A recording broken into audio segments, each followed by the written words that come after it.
So, we are in Lloyd's gym.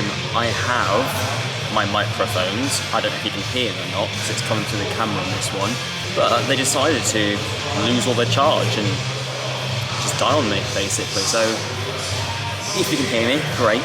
If you can't, then not much I can do. We're in Lloyd's gym today.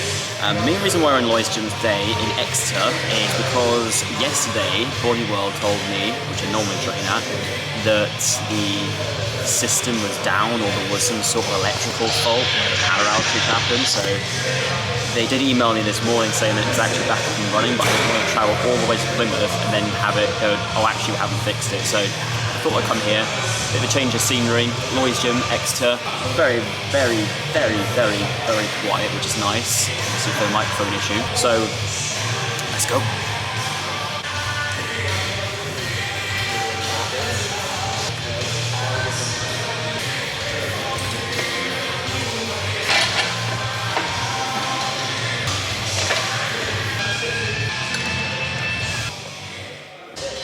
Trying to build my skinny little calves with this calf raise. I quite like it. And the only thing I don't like about it is the weird sort of system pulling it up and down sort of situation, but apart from that, it's really nice.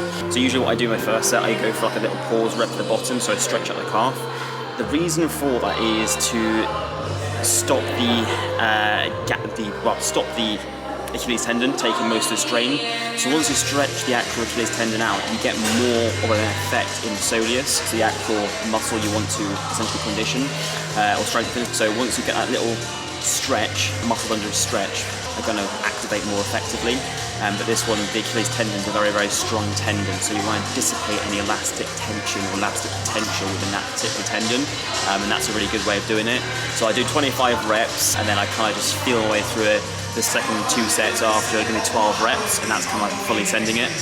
I have gone a little bit lighter than I usually would, only because it's a different machine that I'm used to. Naturally, I don't like to move around too much to like foreign equipment. I have used some before, so I've got an idea of how it works essentially, but you just never know if you can take it or not. Changing it around a little bit. But keeping the actual resistance profiles or keeping the exercises scalable, so that's why I've taken down a little bit in this one.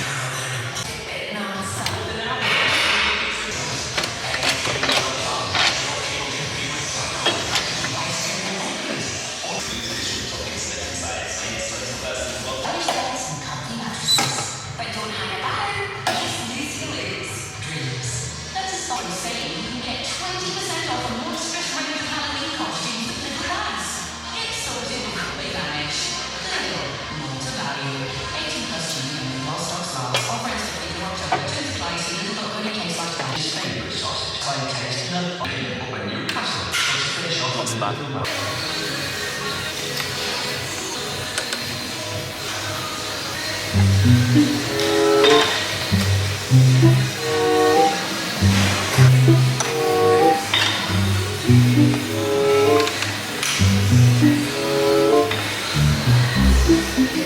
Seems a little bit artsy-fartsy this machine, but I think I've got a handle on it. So we're doing 3 sets of leg extensions. First set is going to be NA extension, so top side we're going to be looking towards holding it for about a second or so, and then we are going to do a full send set of 12 reps, and then we're going to do a back off set but with a pause again at the top, but lighter than the first set. Then move into hamstring curl, which draws further blood into the legs, cushions it ready for the big send set, which will be for leg press. From there, let that kind of dissolve a little bit and then go into adductor. From adductor, going into another full send exercise, which will be hack squat, which I've kind of seen already. It's a nice orange little one, kind of ominous looking. It's not fully red, so it's not like really aggressive, but it's orange, which is a bit like thought for alarm at least. And then we finish off with further leg extensions, or Bulgarian split squats, or walking lunges, but they haven't really got a track for that, so it's like a Bulgarian split squats and leg extensions. I'm thinking leg extensions personally. If I can get an idea of this one, for this kind of warm-up movement, and then the last movement I can kind of fully master it. So that's my expectations of the session today.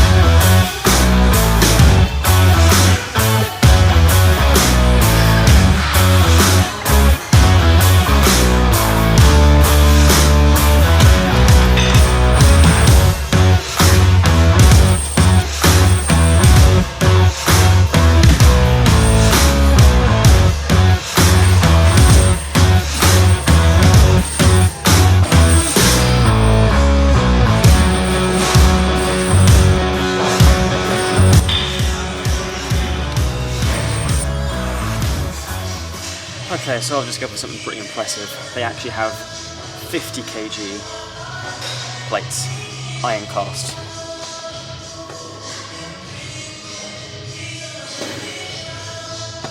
So the only place I've seen that at is Birmingham, at Kingdom Gym. I'm pretty sure a lot of hardcore gyms probably have these, but that's pretty impressive. So that's basically 2 25 plates stuck together, which limits people from picking this. I think my phone's going off.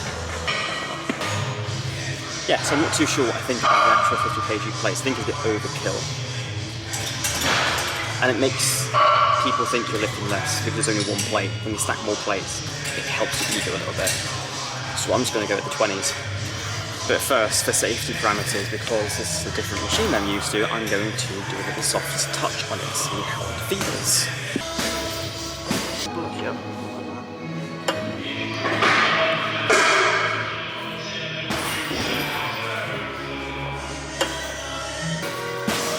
I like that a lot.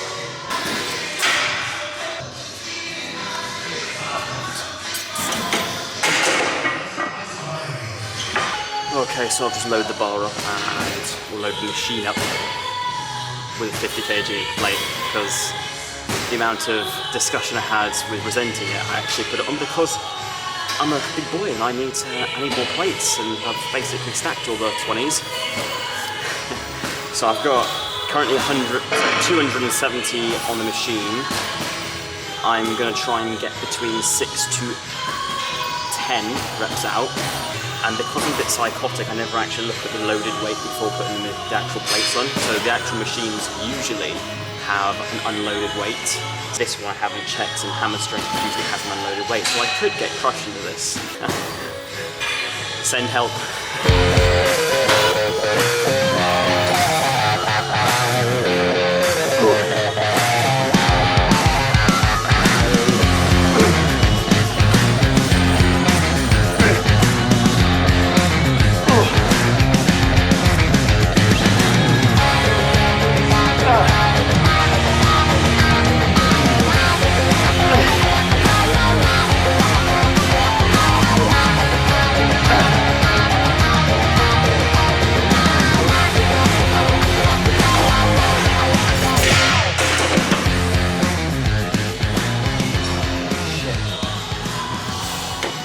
So I don't know what the footage was showing, but intrinsically, and again it's a new machine, so I could be completely wrong until I look at the footage back, I felt that was a little bit too much in terms of my range of motion capacity was a little bit minimised.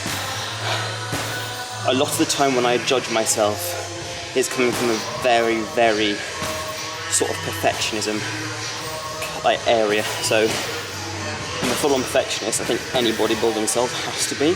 When you get this kind of top level of sorts specifically, I think sometimes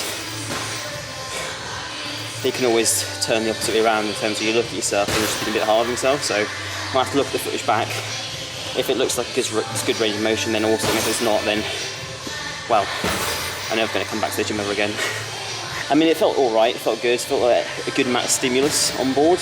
So I think, echoing what I mentioned in my last leg video last week with regards to pushing yourself, so you need to know that balance, and where Amy was saying take it back a notch in terms of being able to push that capacity with good quality reps. you need to be a good athlete to know that sort of biting point. It's almost like a biting point within a vehicle. You know, that clutch control. It's that muscle control you need to look for. And if the quality of reps is suffering, then ultimately you need to take yourself down a little bit, get the quality there, and therefore you're going to get more range of motion, more time and tension. With that, you're going to build a juicier set of quads. Without that, it's just it's unchanneled aggression. It's force without wisdom. You're just basically expending energy without any benefits to the actual movement or benefit to your overall physique. So you've got to take a step back to take a step forward. But I need to check the form on that, so let me check. So after a review, it was like I thought I was being hard on myself. They were actually okay. It was a little bit by the end, but as I say to all my clients, if you're suffering by the end, or say for instance you keep perfect form all the way through it, then you're not pushing yourself. Likewise, if you've got dodgy form from the beginning until the end set, then you need to take it down a notch.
What's up? So that is a wrap on leg day.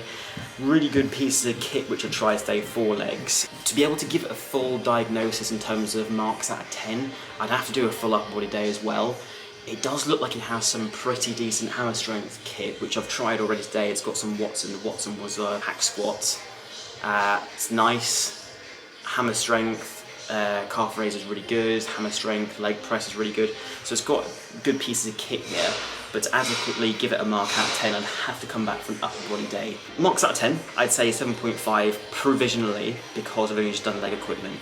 The things I think is letting it down is just the lighting. Now, it is a warehouse sort of vibe gym, but it's almost got the feeling of a greenhouse, because it's just letting too much light in. And don't get me wrong, if you like that sort of vibe, then you probably give it a higher percentage or higher score essentially. But for me, I kind of like that sort of dark dungeon vibe sort of thing.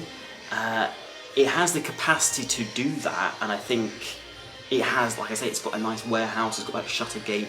The other thing letting it down is it's actually really difficult to find. So I drove right past it, didn't even notice the actual logo or anything. There's cars parked at the beginning, and there is very limited car park space at the front, so those are 2 things that let it down. Everything else I think is really, really on point. I like that it's got a kitchen, so it's got a kitchen sort of set up right there. It's got a vending machine, and you've got like a little sort of seating area across there with a microwave. And of course, where I'm sat, it's got like a nice little loungy sort of area, which is pretty cool and unique actually. It's got a posing room. I'm not going to do some posing today because it's leg day, so there's not really much I can really show you adequately in terms of, once you've done legs, there's going to be a lot of inflammation and you're kind of depleted from the leg session, so you've not really got an upper body pump. So doing men's physique poses, it's going to look a bit shitty, so I ain't going to put that on camera. That's a wrap. I actually don't know if you can pick up any of what I've said, so I kind of did a very raw sort of footage day to day without very much talking. If you like these sort of raw footage days, then give it a like. If you haven't already, please subscribe, and I'll cut that out. And I will see you in the next one.